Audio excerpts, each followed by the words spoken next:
Moved and seconded to approve the agenda. All those in favor say aye. Aye. Opposed?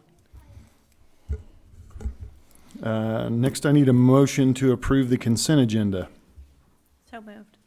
Jill? Second. Sean? Moved and seconded to approve the consent agenda. All those in favor say aye. Aye. Opposed?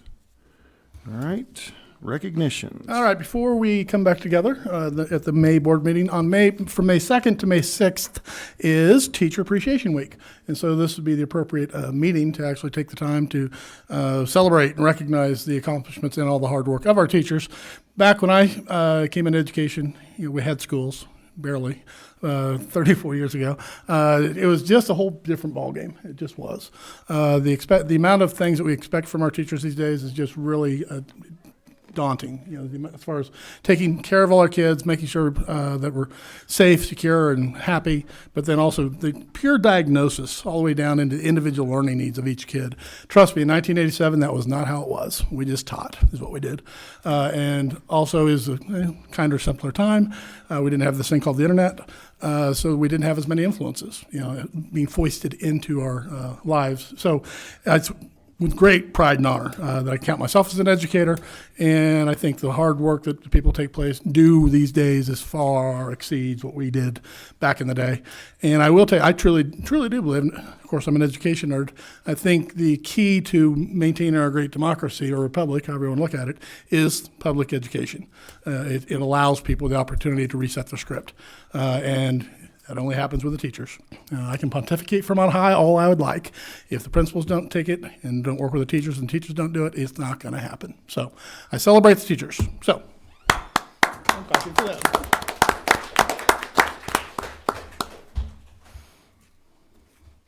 That's it. All we're going to do is recognize the teacher. And I'll recognize Matt's new mustache.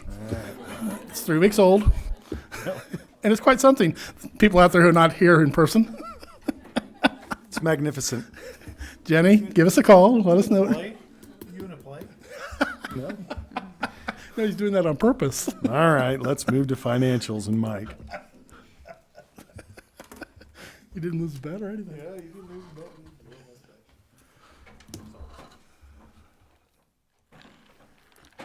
Okay, on page 4 of the warrants at the top, point out some money from the state to High Plains, $68,391. Just below that, $89,442, which is our last payment of what the school owes High Plains for their services. And then down below that, you'll see the Holcomb Recreation, some tax money that came through the county that I paid to them, $22,566. And then down further on page 4, our audit, $15,921.42 to Kenny McKee.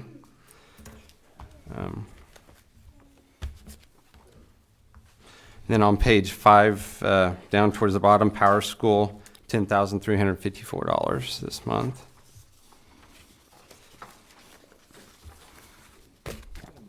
And so page 9, our total warrants are $493,819.02. Page 11, our cash balances are in good order. And then page 13, our expenses are where we expect to be. So we're good to keep going. And then back behind that's the high school and middle school reports. So if you have any questions.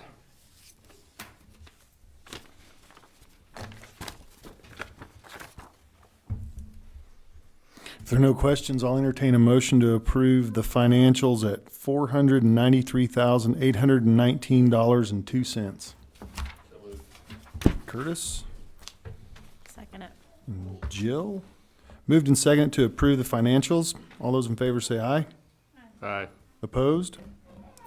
All right, no public patron concerns, so we'll move to administrative reports. Dr. Meyer. I've got three things to talk about. First off, the farm update. If everything goes according to Hoyle, they are shipping the metal this week, and we ostensibly should begin construction this week. We'll see. That's a month in advance of where they thought it would be. If you'll recall, we're supposed to be doing the actual, Tom, what's it called? We have the final check. Thank you, punch list. Left my head. It's supposed to be July 31st. I think we'll be doing it in June. So that's good. Get it possibly up to a month early. So that's a celebration. For those individuals looking to make a quick buck next year, we are increasing the concession coordinator pay. We're doubling it. So people out there who are looking to make a little bit more money, instead of $1,000 for the middle school, $2,000 for the high school, it'll be $2,000 and $4,000 respectively, a grand total of $6,000. So Jerry, there are people who are going to beat down the door wanting to be the concession stand coordinators now. So that is taking place. So anybody who works for 363 or not, outside a board member, come on down. We'll be taking applications. So if I think I read in policy that if we can't find a replacement, it falls onto the high school principal? Yes. Okay. Yeah. Yes. And pretty good pay for popcorn and pop. Unfortunately, the free food program that has been running for the last couple of years due to COVID is no longer. It's gone the way of the dodo. It ends June 30th. So we go back to the way it's been forever in the state of Kansas or nationally. So June 30th it ends. We continue to have the summer program though, so that will continue on. And still we have free food. Board members, we've had a couple different people come forward out of the blue, expressing interest in 2 different parcels of land that we own. I've had very little conversation with them. I'm not really particularly interested in selling land unless the price is right. They're not making any new land. So I just want to let you know this is out there, and I'll get more information for you.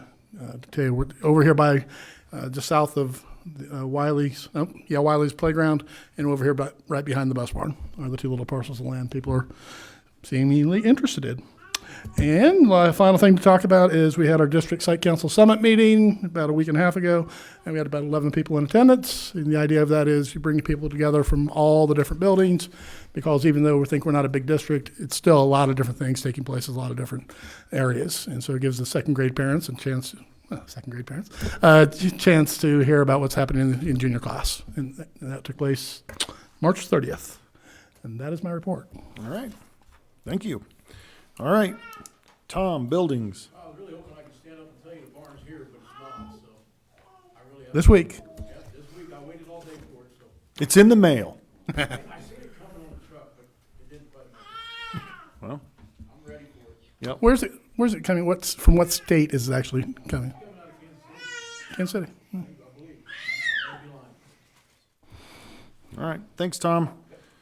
Lance, grounds. Nothing further. Okay. Is Sam here? Sam is home ill, but he wanted me to express to you, this is just down the road thinking. We're at true crisis mode, finding bus drivers. We've been at crisis mode for a while, but we're to the point now where we might not be able to keep the routes going next year.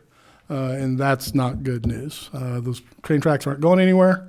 And so we need to have buses going over the train tracks, but we may be going from 7 routes down to 2 routes or whatever we have drivers. We cannot find drivers. And Sam's trained to be the defensive driver instructor. He can do the CPR. We do as much as we can in-house training wise. So that's not the issue. It's an odd schedule. You work in the morning, you're off for a while, work in the afternoon. We need bus drivers. We pay relatively well compared to other districts, so that's not the issue. It's an odd schedule. So Jerry, if we don't, you're the concession stand coordinator and bus driver. We'll even throw Tyler in there too. Tyler's already doing a little bit of driving. Anyway, that's part of. Sam wanted me to accentuate that for you. Okay. All right. Monica, food services. Nothing further. Okay. Mr. Ackerman, technology. Nothing further. All right. We'll move to principals and Mrs. Albright.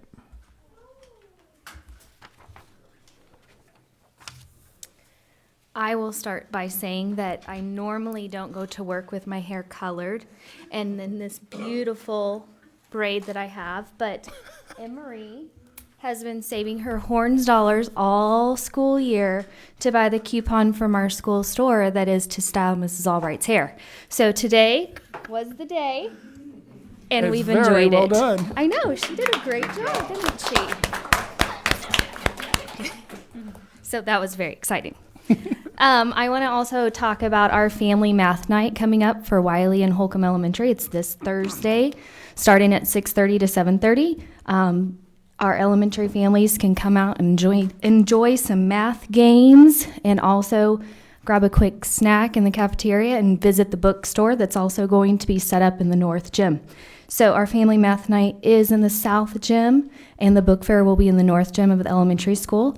And if the students come, they get to enter their name in for a drawing to possibly win some prizes like Parrot Cove passes, Garden Bowl gift certificates, free McDonald's ice cream, swimming passes to our Holcomb Pool, and El Rancho gift cards. So we got lots of great donations, and we also have prizes that we've purchased to give away, a bunch of STEM activities. So lots of good things happening, and they will also be giving away a book fair basket to one lucky winner from each building. So come on out on Thursday at 6:30. Thank you. All right, Mrs. Tyne.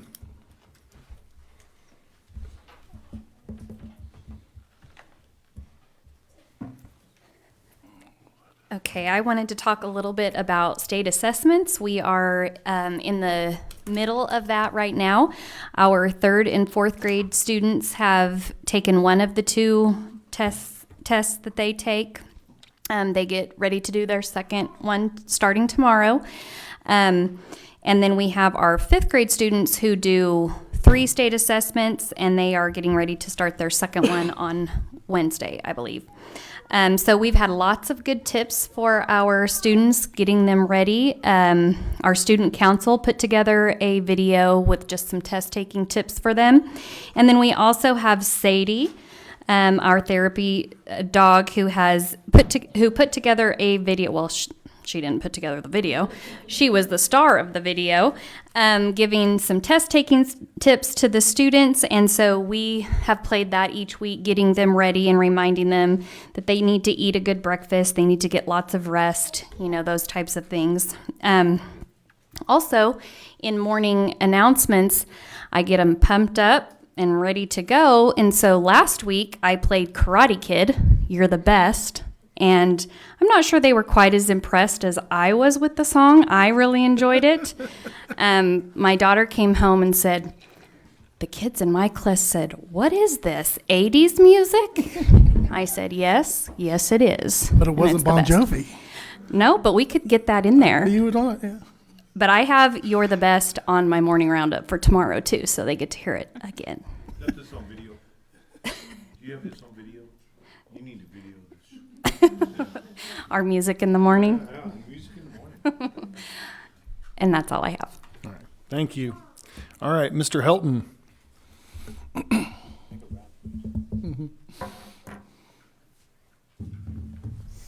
I was just going to highlight something I had put in my report for the month. Just the increasing challenges that we're facing, not just at our middle school, but the high school and secondary across the country, just on eligibility. And COVID has changed public education in many ways. I'm working on a dissertation right now, trying to figure out some of that to it, but there's a lot has changed. And I had shared in the report with you that before COVID, between 2018 and 2020, the most ineligible students we ever had in 1 week was 8 in 3 years' time.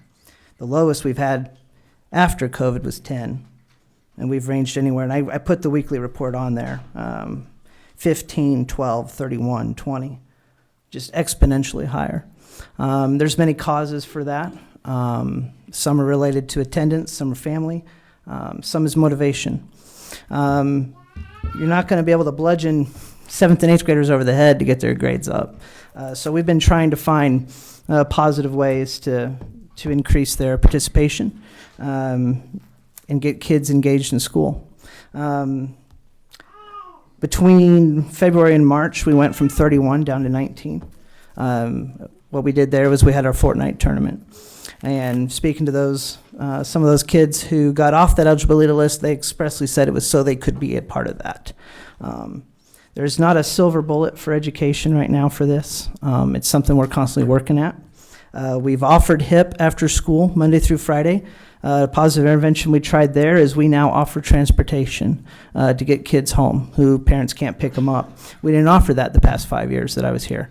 We started that this year, and attendance is up exponentially. So not a real positive report, but I want to make sure that everyone understands that we're working on it.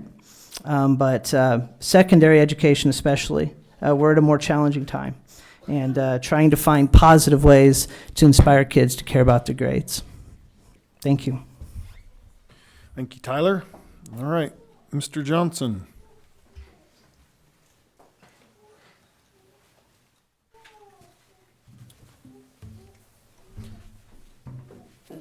Something I put into the report that I wanted to kind of talk a little bit more about was our adulting day that we have. Usually takes place on a Thursday afternoon. We're kind of revamping that right now, where we're not doing adulting curriculum every Thursday. We had a new team come together, and we decided that every Thursday of having adulting curriculum, the kids are getting what I want to say, it's just another thing that they're doing every single day. So we're trying to revamp that, give them a different idea. We tried it this last Thursday and had some success.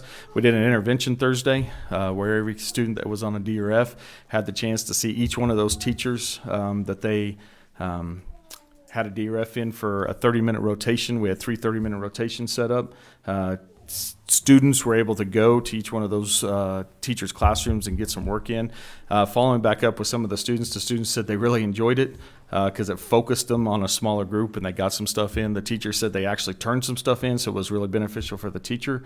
Our next one that we're going to have is going to feature more of a kind of a career day, and the idea behind this is we want to introduce them to some jobs out there that they don't typically think about in the job. So we're going to focus in like the ag field, but in the ag field, we're not going to focus on just what they usually know as an ag producer, as just a typical farmer. So we're trying to bring in some jobs that they may not know about.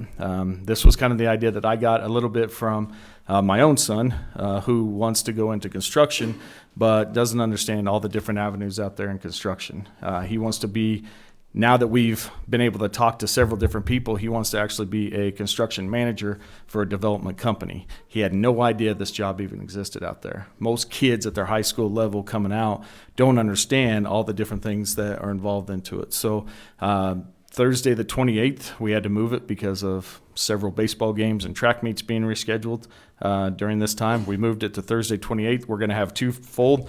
We've invited some people such as Dillon's and Holcomb Recreation, Garden City Recreation. They're going to come out and set up in the gym and have a job fair for high school kids so they can provide employment opportunities, and we actually do some job applications in there, and so they can actually hire them for summer help. And the other half we'll be bringing in speakers to let them know about what they actually do, how they got to that position, and how that position fits into an ag field or a construction field or a medical field. And it's not the typical field that you really think about, as such as a doctor or a farmer or a guy that swings, I guess, the hammer. So be something a little bit interesting. Hopefully our students see some different jobs out there to go on to. So.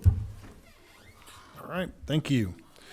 Okay, let's move to unfinished business and big truck day presentation. And this is exciting as far as I'm concerned. I don't know, a couple of years back, we started a lot of work on our project-based learning. The reason, and it takes on many, many different shapes and forms, project-based learning does. I'm excited about it just as a concept because a lot of different pieces and parts go into a properly put together project-based learning piece. Students get involved in, I call them success skills, that in order to get to the end of the rainbow with the project itself. Hit the ideas of responsibility and communication and work ethic and critical thinking and all of these different things, and hopefully involved in a project that is intrinsically motivating to them. So tonight, we wanted to celebrate, have second grade is here, representatives from second grade are here, because, and I'll introduce Ms. Albright in just a moment, and then I'll shut up, and she'll play MC for the rest of the, so we have some brave students and teachers here to talk about the Big Truck Day. Ms. Albright. Okay, I have our second grade teachers here, and they have brought with them Jocelyn and Emery, Kaysen, Trey, and Elena. So if you guys want to come on up. And then would one of my second grade teachers want to come up and kind of just give a brief overview of what this is? Are they rushing up there to do that, are they? And then you guys will start yours after the teacher, okay? Okay. Minnie, you want Lance to do this? Yes. They told me, they're like, you're the mom, you get to do it. I'm like, when did I become that person? So this has been in the works. This is actually Hannah Hadabaw's baby. She's the one that came up with it back during the BBL training. So, but she didn't want to come and talk about it, so I will do it for her. But we didn't get to do it last year because we didn't quite know where things were going. So this year we started, and so they've had to do some activities. They've had to interview. They've had to actually call to tell people about Big Truck and some research. So I'm going to give them the floor and let them tell you a little more.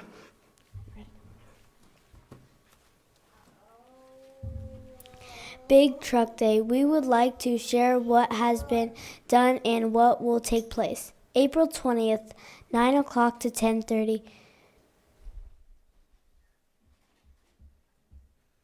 Who will be there? Police officers, Wheatland Electric, Sunflower Electric, bus drivers, heating and air conditioning from Ducks in a Row, farmers, oil field workers, firefighters, cotton shipper, and much more.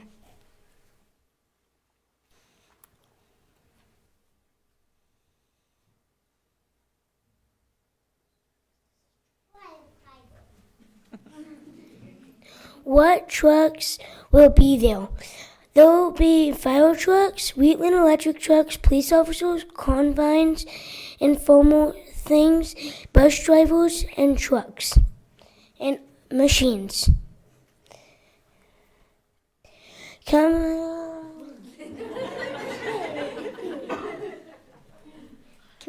Community members who have come in to help us learn more about their job duties. Cool's dad told us about oil field. Kaysen's dad told us about farming. Nace's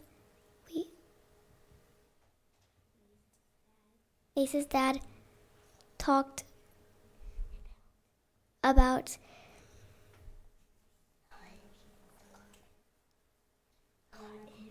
cotton strippers, Ducks in a Row.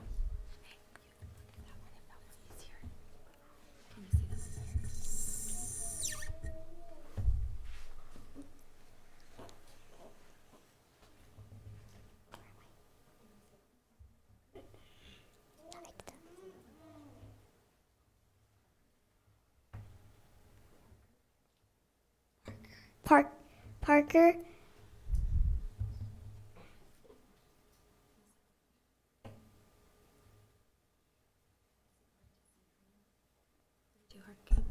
Parker, Miss Hadawell's fiance. Miss Hadawell's fiance told us about what he does at Sunflower Electric. Declan's mom shared about being a police officer. Ryan Dynas talked about well-being. Sam Misa discussed busing for Holcomb schools.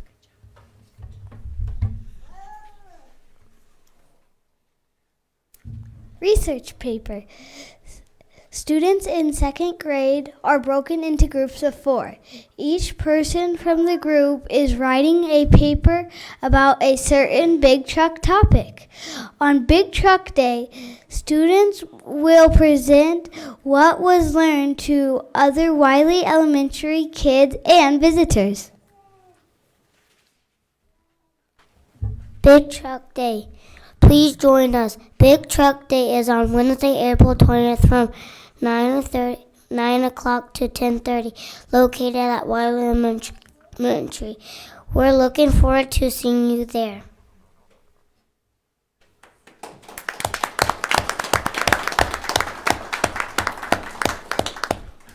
How many big trucks will you guys have? 12 big trucks. 12, yes. I do want to add just a little bit. So they have been exploring kind of the like unsung hero jobs that are out there that don't necessarily get recognized all the time. So they've done a great job at contacting the local community members that have these jobs, doing the interviews and making the phone calls to invite them here. So they've been doing all the legwork that goes into making this big truck day come to life. So this is going to kind of replace our career fair that we had in years past, and it's just going to be a little bit different format. Instead of the adults that perform the job duties telling about their careers, our second graders are learning and doing research papers, and their research papers are coming together very well. And so they're going to be the ones talking to our kindergarten and first grade students about their career. So it's going to be really great. We hope you can come out and join us. They've done a lot of hard work, so please come and see them. Like I said, they've had to talk on the phone, they've had to interview people, and they've asked some great questions and put in a lot of research. So please come and see them.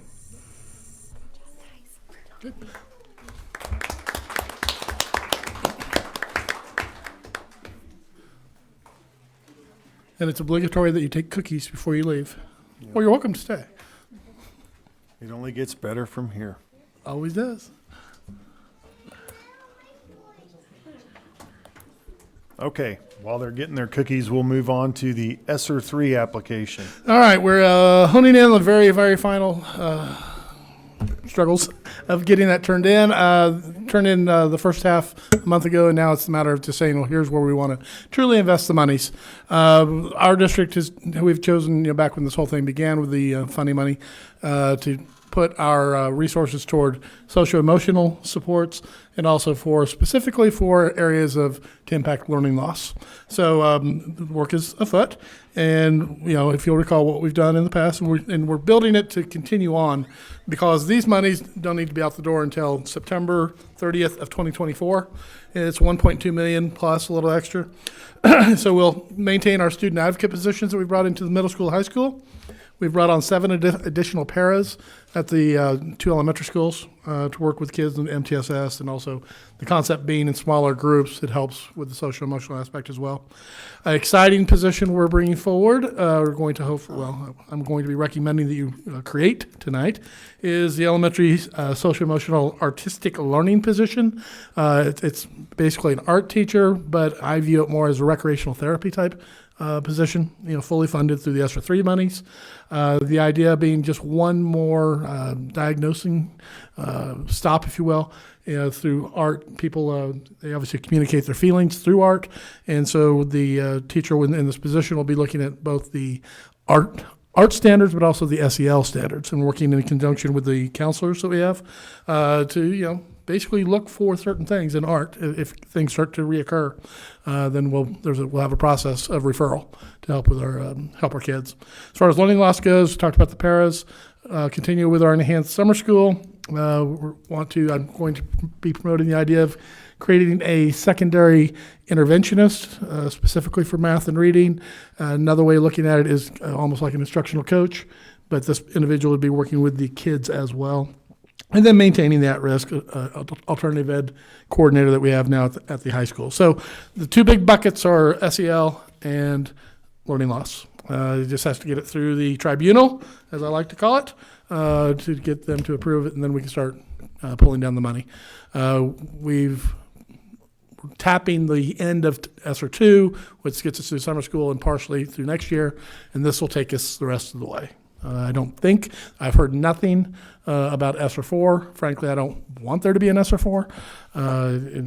This is a good thing that we've had these opportunities, and we want to prove their worth, so it just becomes a part of our DNA. So it's a good test case, if you will. So that's coming down the pike. All right. Okay, new business.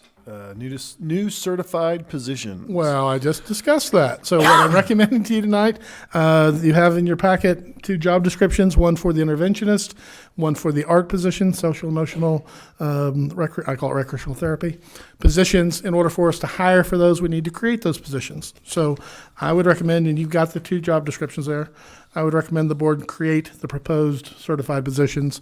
They will be paid for, funded through Sr3 monies.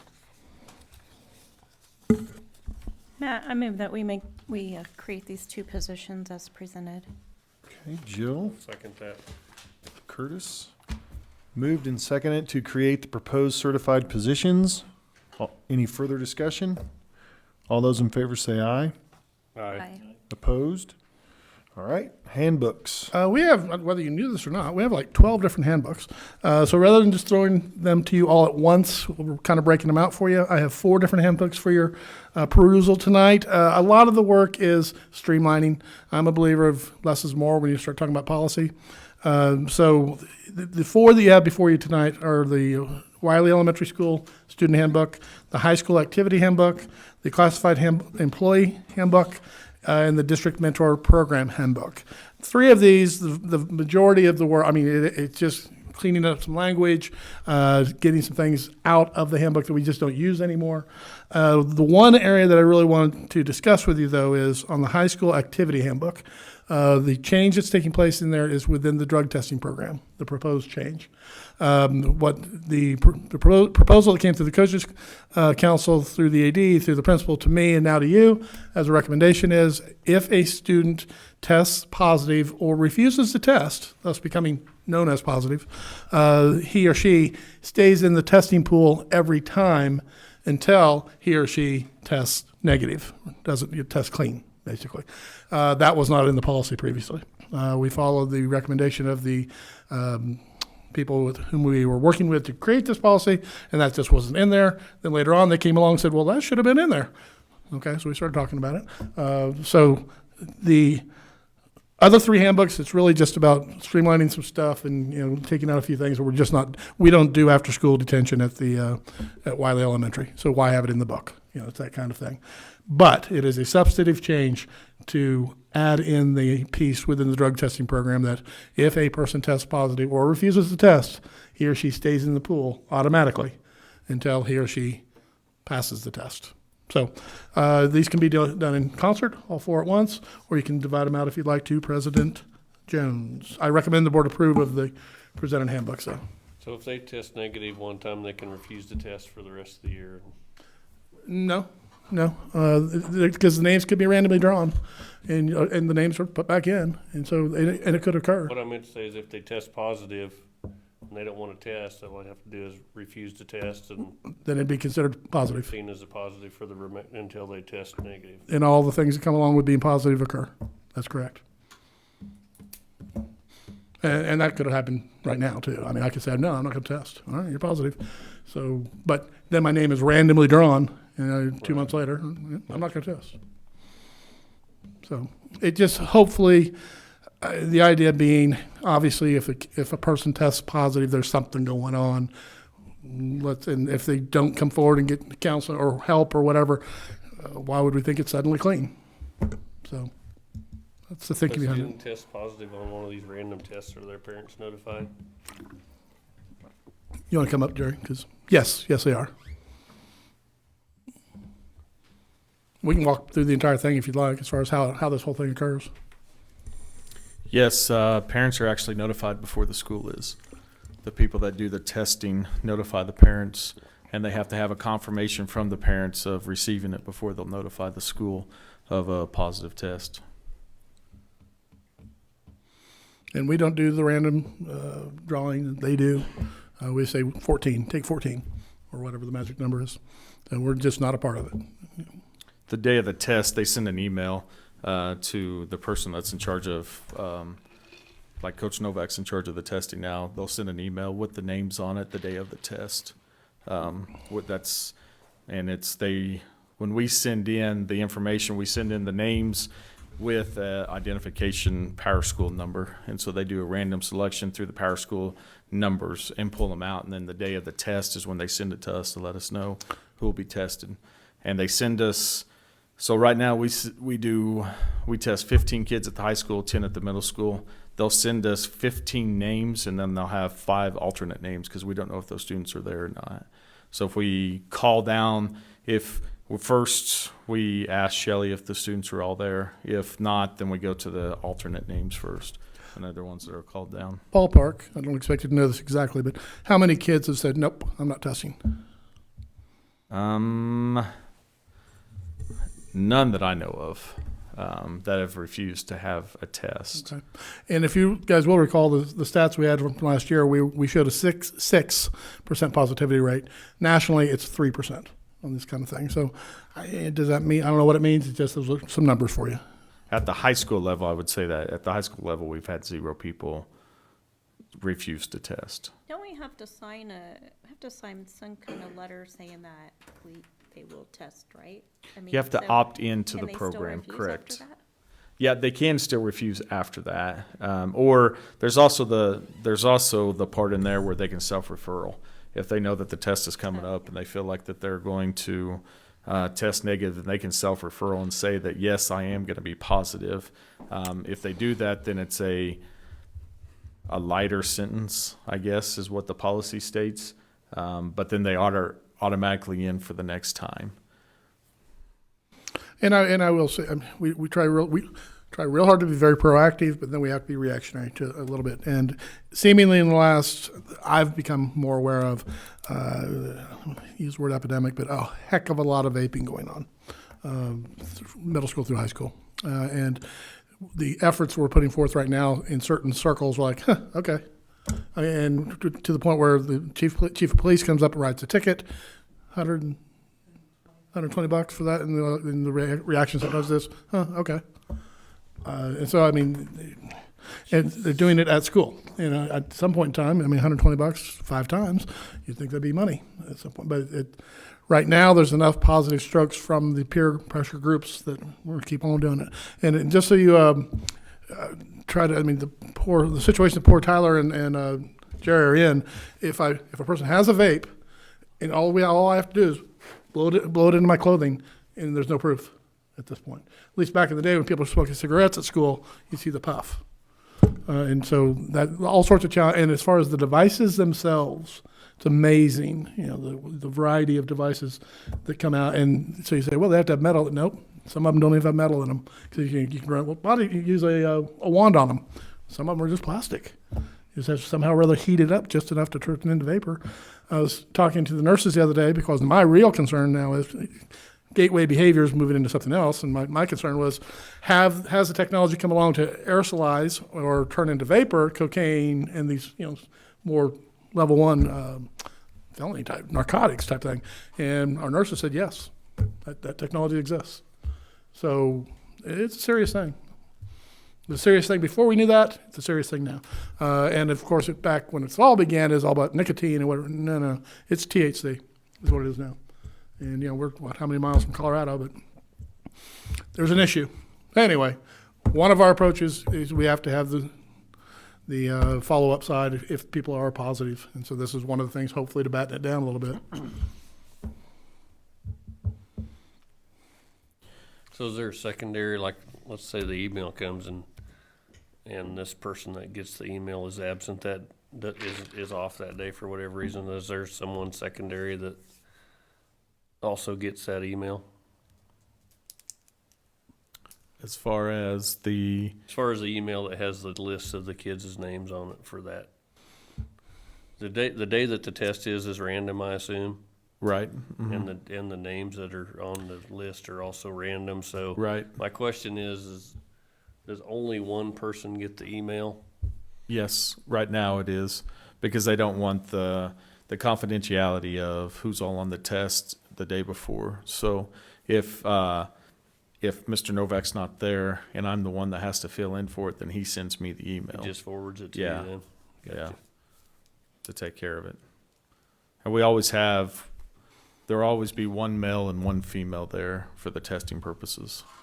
So Mrs. Johnson and Mrs. Cranston help out, and Mrs. Mater have helped out at the middle school and the high school through that process. I would say that last year when I was in charge of it, the vendor is the one that contacted us and just said is you really need to have them, if they test positive, right back into the next testing cycle. That's what prevents or has the accountability factor of there's a reason for me to get off of it. If not, is I have a 10-day suspension for the very first one.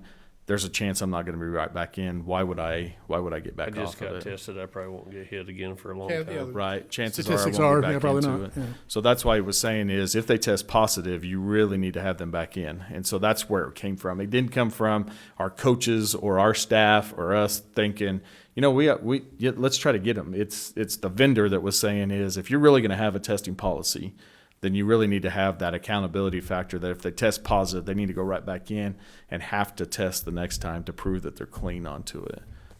If not, then kids are just going to play the game of, well, I may get called, I may not. If I do get called, I'm not going to get called twice in a row. So there's no reason for me to ever get away from it. And truly, I mean, I feel, in my personal opinion, the reason we have a drug testing policy is for that kids that are walking the line, right? It's the kids that you're always going to have. Some kids are going to do it, and you're going to have some that no matter what aren't going to do it. It's the kids that are walking the line one way or the other. Should I do it or should I not do it? If you have some kind of policy in place like this, then it gives those kids a chance to say, you know what, this over here is more important to me than what this is. I'm going to stay away from it because I could get called. It's a peer pressure the other way to be able to give me a way out if I'm into it. Like, no, I don't want to do that stuff because I could get called and I don't want to lose a chance of not playing in activities and stuff. So.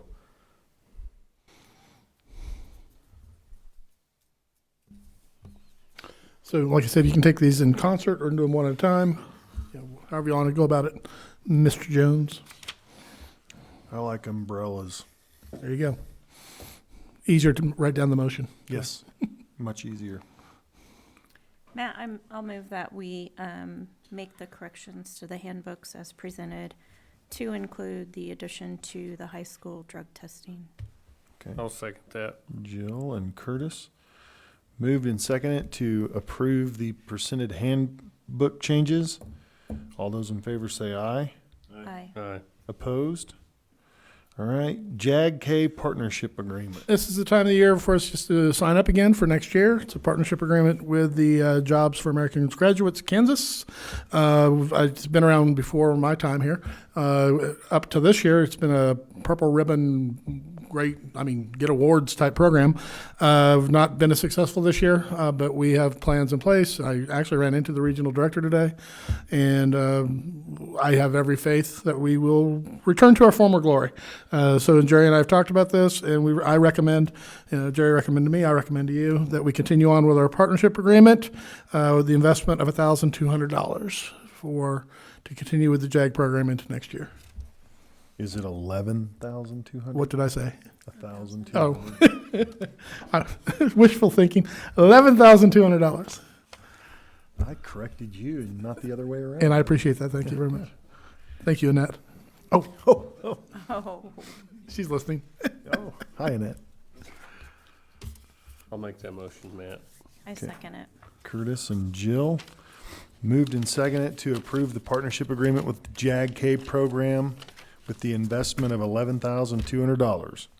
All those in favor say aye. Aye. Opposed? All right, KASB legal fees and dues. It's the time of year once again for that. 100% of the districts are members of the Kansas Association of School Boards.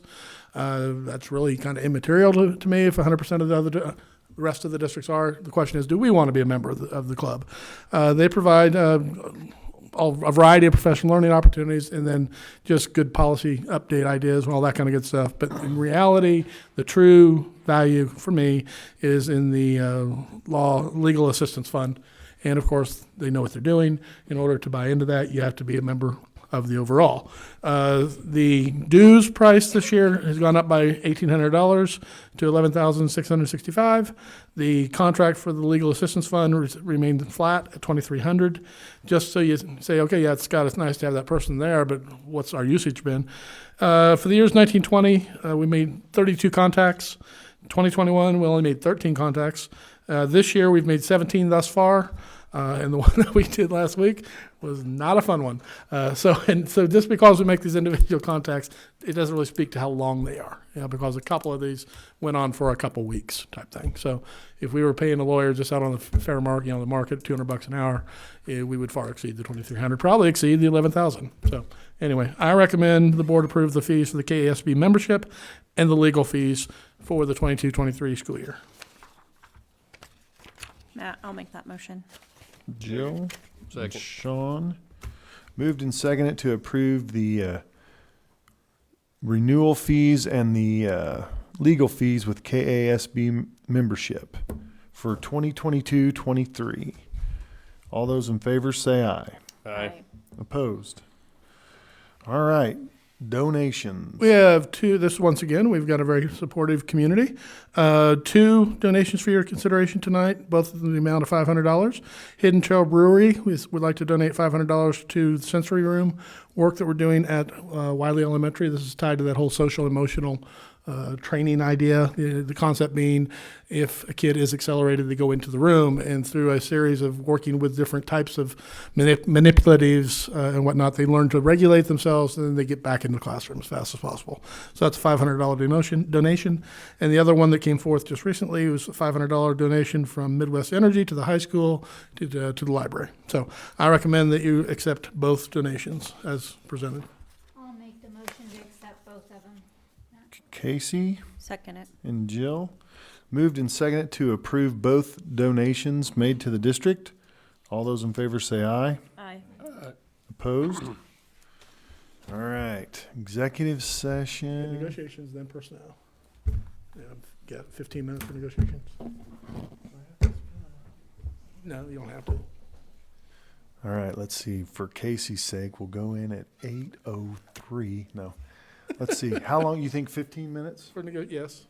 And for each? Yeah, so 30. 30? Okay. So why don't we go in for 30 minutes at 8 o'clock, Casey? Is that good? Whatever you. Okay. For 12 minutes worth of wandering around. yes.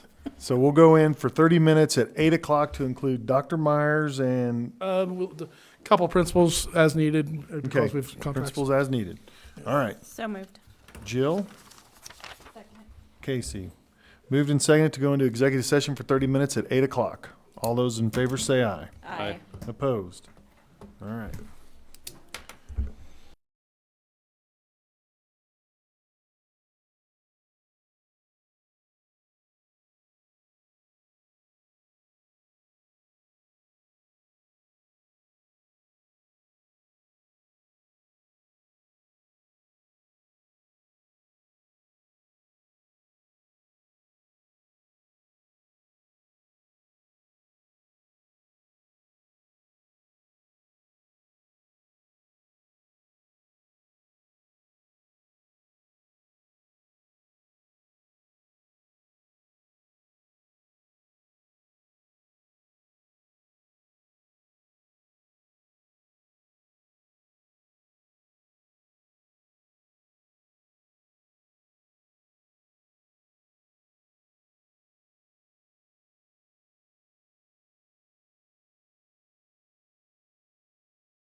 Amend the agenda first, maybe.